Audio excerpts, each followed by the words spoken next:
नमस्कार, आप सबका स्वागत है आपके अपने चैनल बिहार की खबर में। आज हम बात करने वाले हैं बिहार की सबसे बड़ी खबर की। लेकिन वीडियो को शुरू करने से पहले आपसे एक छोटी सी अनुरोध, अगर आपने हमारे चैनल को सब्सक्राइब नहीं किया है तो जल्दी से कर दे, क्योंकि सभी बड़ी खबरों पर हमारी पैनी नजर बनी रहती है। इसके साथ ही एक नजर सुर्खियों की ओर।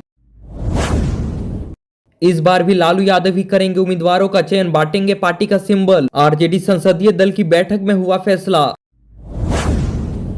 प्रशांत किशोर और ज्योति सिंह की हुई मुलाकात, विधानसभा चुनाव लड़ने पर क्या बोले हैं, पूरी जानकारी के लिए हमारे चैनल पर बने रहें। महागठबंधन में सीट शेयरिंग को लेकर मचे घमासान के बीच जेएमएम ने बढ़ा दिए तेजस्वी यादव की टेंशन, इतनी सीटों पर दावा ठोक दिया है। मोकामा के बाहुबली नेता आनंद सिंह को मिली जमानत, पहले चरण के नामांकन से पहले ही मिल गई है बड़ी राहत। जानिए क्या है पूरा मामला। महागठबंधन में सीट बंटवारे में देरी से सहयोगी दलों की बेचैनी बढ़ चुकी है। सीपीएम ने 2 मौजूदा विधायकों को नामांकन की मंजूरी दे दी है। नई अपडेट सामने आ रही है, आने वाले समय में जेडीयू समाप्त हो जाएगा। तेजस्वी के प्रेस कॉन्फ्रेंस में बड़ा ऐलान तक हो चुका है। मान गए चिराग बाबू को, उन्होंने यहां तक बोल दिया है कि जहां मेरे प्रधानमंत्री वहां मुझे अपनी चिंता करने की जरूरत ही नहीं है।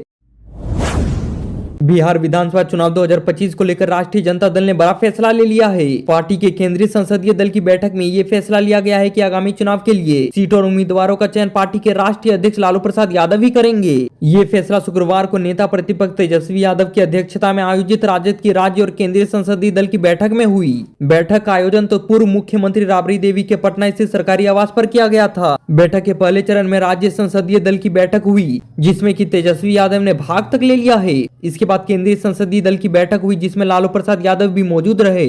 राज्य संसदीय दल ने लालू प्रसाद यादव को सीट और उम्मीदवार तय करने के लिए अधिकृत करने का प्रस्ताव तक पारित कर दिया है।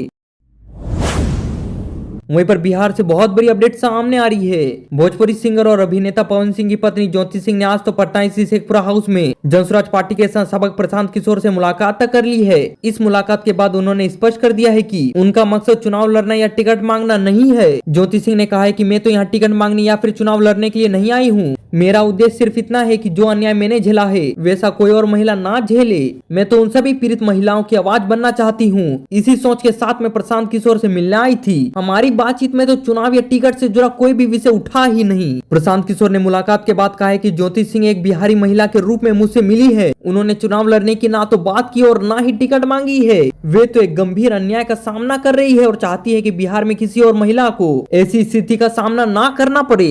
उन्होंने आगे कहा है कि जनसुराज उनकी सुरक्षा और लोकतांत्रिक अधिकारों के लिए उनके साथ है, लेकिन पारिवारिक मामला में पार्टी कोई भी भूमिका नहीं निभा सकता है। मैंने तो उन्हें स्पष्ट रूप से बता दिया है कि उन्हें कानून के दायरे में रहकर अपनी लड़ाई लड़नी चाहिए। प्रशांत किशोर ने ये स्पष्ट कर दिया है कि पवन सिंह तो मेरे मित्र और उनके पारिवारिक मामलों पर मैं तो कोई भी टिप्पणी नहीं कर सकता हूँ, लेकिन अगर ज्योति सिंह मुझसे मिलने आई है तो एक सामाजिक जिम्मेदारी के तहत उनकी बात सुनना मेरा तो फर्ज बनता है।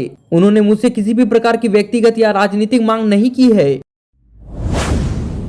वहीं पर बिहार से बहुत ही बड़ी अपडेट सामने आ रही है। बिहार विधानसभा चुनाव में सीटों के बंटवारे को लेकर महागठबंधन और एनडीए दोनों में तनातनी का माहौल है। महागठबंधन में सीट शेयरिंग को लेकर जारी घमासान के बीच जेएमएम ने बिहार चुनाव में सक्रिय भूमिका निभाने के लिए संकेत तक दे दिया है, जिससे तेजस्वी यादव की टेंशन तो बहुत ही बढ़ती नजर आ रही है। दरअसल झारखंड मुक्ति मोर्चा ने स्पष्ट कर दिया है कि वो बिहार की सीमावर्ती 12 विधानसभा सीटों पर दावेदारी के साथ महागठबंधन में सम्मानजनक भागीदारी चाहता है।